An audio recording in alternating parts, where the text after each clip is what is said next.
Hi everyone, and welcome to our training today on aloe vera, its history, and its consumption. My name is Holly Stout, and I'm the Director of Product Development at Forever Living Products. I've had the fortunate opportunity of working with a team of global scientists, chemists, formulators, and quality people who ensure that here at Forever Living Products, we create products at the highest performance with stringent quality measures and safe ingredients.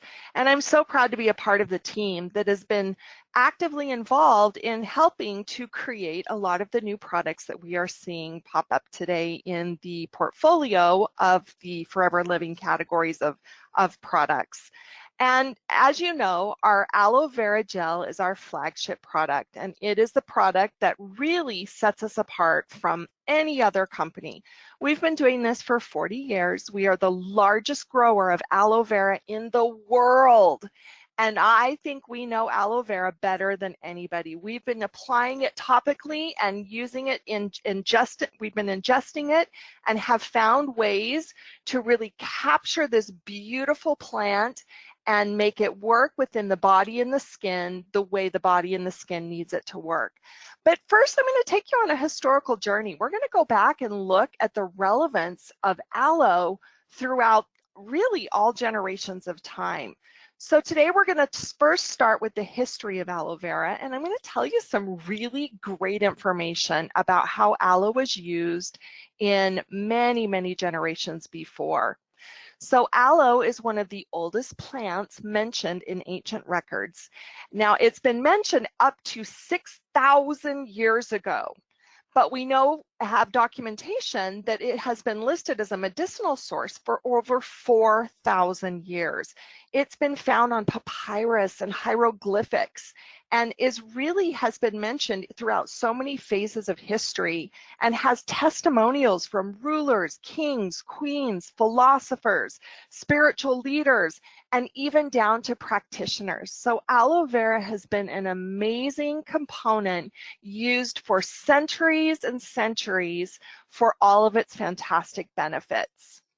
So you look at some of the cultures who have used it, and we really refer to the Chinese, the ancient Egyptians, the Greeks, and the Native Americans, because they all have documented usage of their elixirs and their topical gels and the way that they have used aloe in both the skin and the body. And they've used it as a fundamental part of traditional medicine. So if you think about what a foundational product would be, this would be really one of the most foundational elements that they would use throughout their practicing for those practitioners. So, you know, it's been mentioned by the Greeks, the Egyptians, and the Chinese, and even it's been referenced as new as the time of Christopher Columbus. So aloe has played a significant role in the development throughout humanity and throughout all of these phases of history, and has been recognized for its phenomenal benefits. You know, the Egyptians, they actually called it the plant of immortality. And the first known written reports on the nourishing juice of the aloe vera plant, this is where it reaches back to 6,000 years ago. You know, aloe was regarded as a sacred plant. It was called the blood of which held the secrets to beauty and health and immortality. And interestingly enough, even the dead were embalmed by the Egyptians with aloe vera because they had a spiritual belief that it had an antibacterial quality that could stop the process of death and that eternal life could be attained on both a physical and a spiritual level.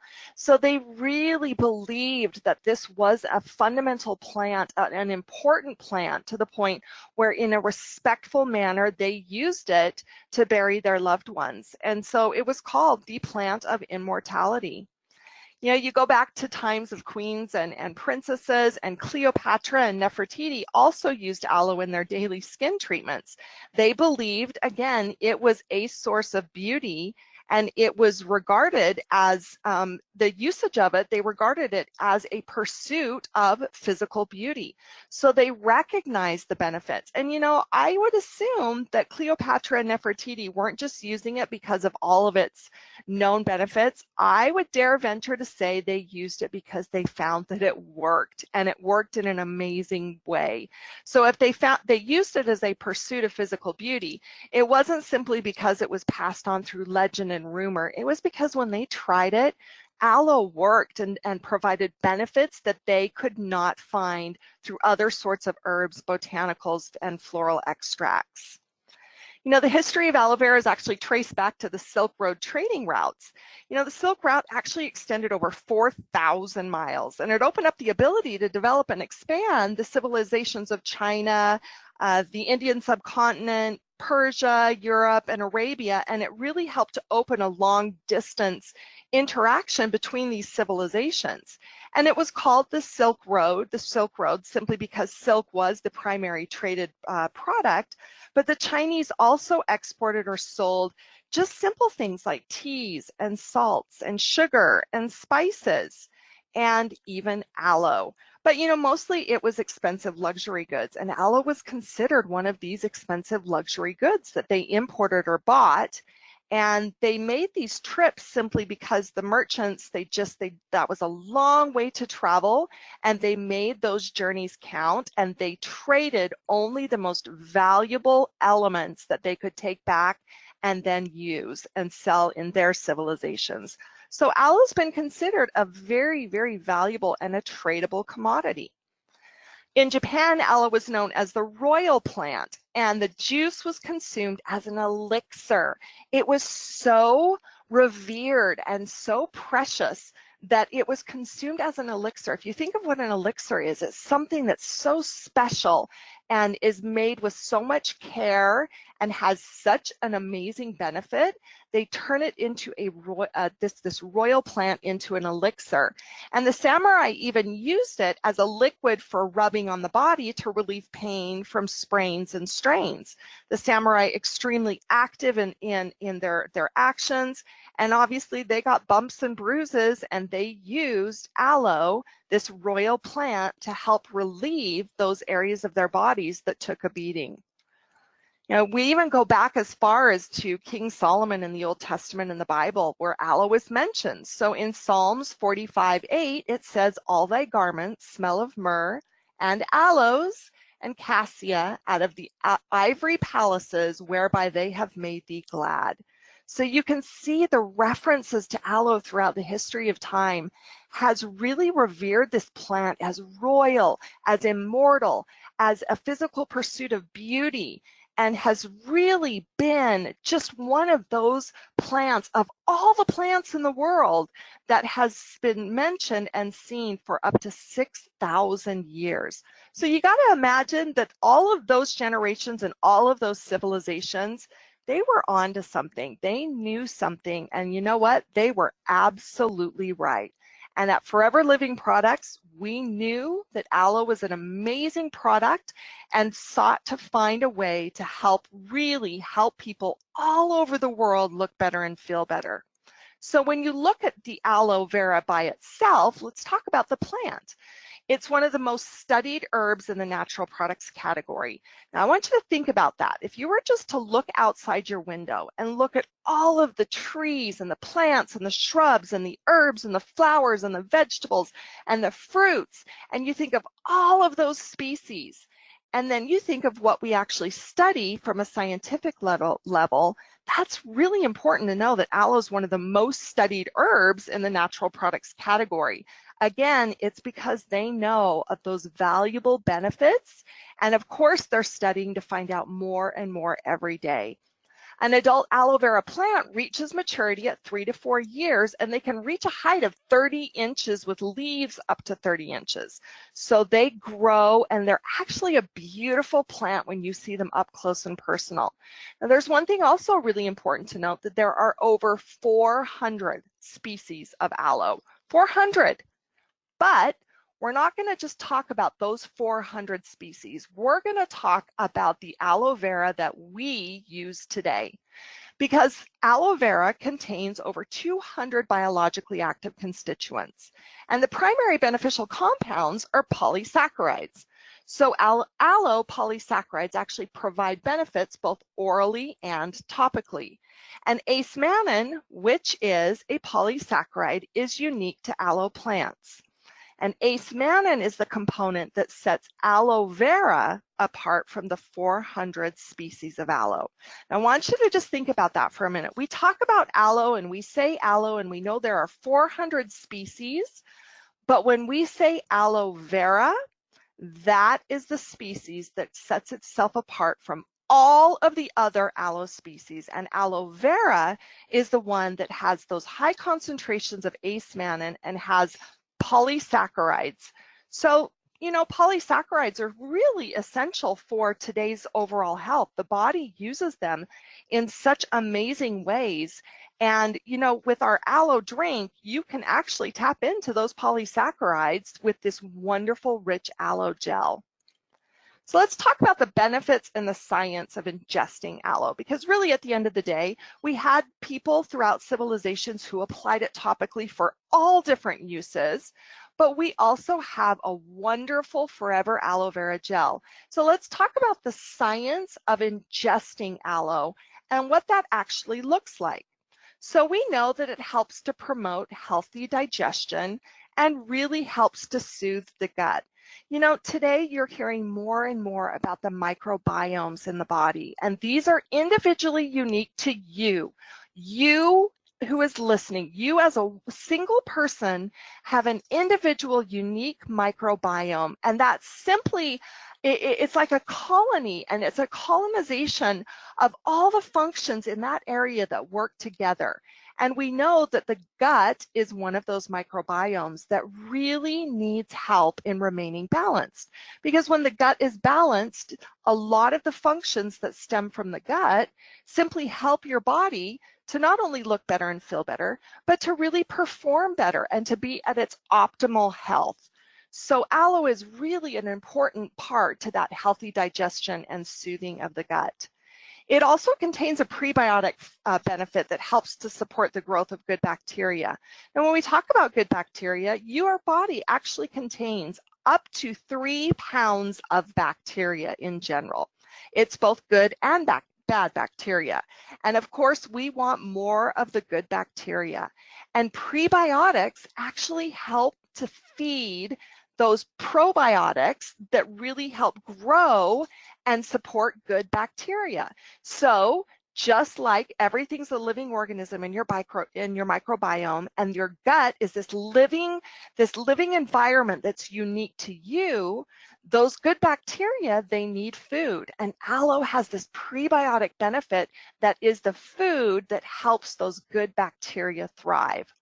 It also helps to work on the epithelial cells, which form our skin and our gut lining. Now that's kind of a big word, and you think, man, an epithelial cell, how is that relevant to me? Well, they're just simply a type of cell that lines surfaces of your body, and they're found in your skin, your blood vessels, your urinary tract, and other organs. And they actually are really important, again, as that lining, the gut lining. So it's a supporting structure of the body that simply helps with those benefits of the prebiotics and that good bacteria stay in a healthy state of balance. Now, we have recently launched a brand new Forever Aloe Vera Gel. Now, when I say brand new, we have been the forefront, the leaders of aloe as an ingestible drink. And we didn't think that we could improve on it. But as science evolves and as we learn more about the body, we are learning every single day ways that our aloe vera can really help people in helping that digestive tract and that microbiome and helping to support a healthy functioning digestive tract. So with this new aloe vera gel, we have so many amazing benefits that we've been able to retain, which includes a 300% improvement in vitamin retention through a new process. Now you think about that, that's quite amazing. Those vitamins that are so rich and nutritious in the aloe, as it goes through a processing to put it in a format where you can drink, and we know that it's at the highest quality and it's safe and it's been tested and it's been vetted with third-party labs, including the International Aloe Science Council. We know that through this process, we are actually able to retain up to 300% more vitamins in our new process. And we actually have retention of the natural components of aloe, such as ace-mannan. So again, we talked about ace-mannan as the polysaccharide, which is really critical when it comes to proper nutrition, just simply because they're comprised of the complex carbohydrates that really serve as your body's primary energy source. So again, you talk about the gut, you talk about good bacteria, you talk about your body's ability to absorb all the good things that we're putting in it, as well as the supplements that we're putting into our body in the event that we may not be on the best diet, or our lifestyle may not be ideal, or the climate or the environment, hormones, all of those factors that come into play. You simply are desiring to absorb the most benefit out of the things you're putting into your body and creating that optimal balance. You know, this new aloe vera gel, it has an amazingly fresh taste. When you drink it, it is so refreshing. I love it, really chilled. And I put it in a glass and it's almost like a cocktail, like you can drink it like a cocktail. Now, typically, aloe vera gel, typically, you know, the pure gel is really tart.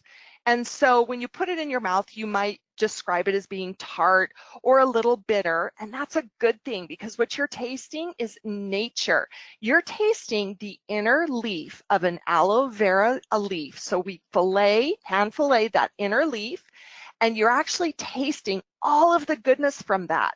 Now, the mouthfeel is a little bit different. It's quite fluid and light.